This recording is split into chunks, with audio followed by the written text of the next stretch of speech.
trader here with the NASDAQ comp.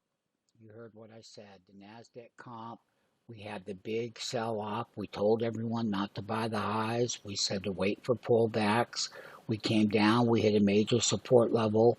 We rallied up real nicely yesterday. And then today, we still have an upside move ever so slightly in the NASDAQ composite.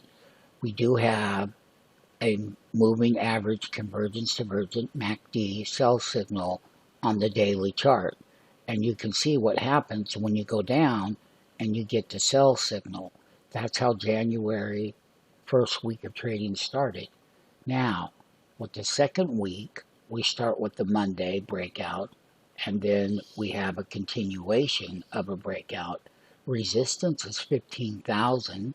The support level at 14,460. If we break it, then we're coming down to 14,250, and that will be the 50-day simple moving average.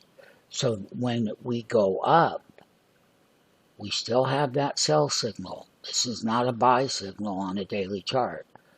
When you have the buy signal, then you have a bull rally. So we're getting the pullback. We told everyone it's on the channel.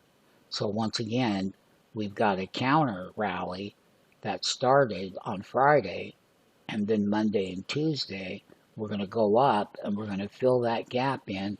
Sign up for the free 5-day trial. Let us power your trading.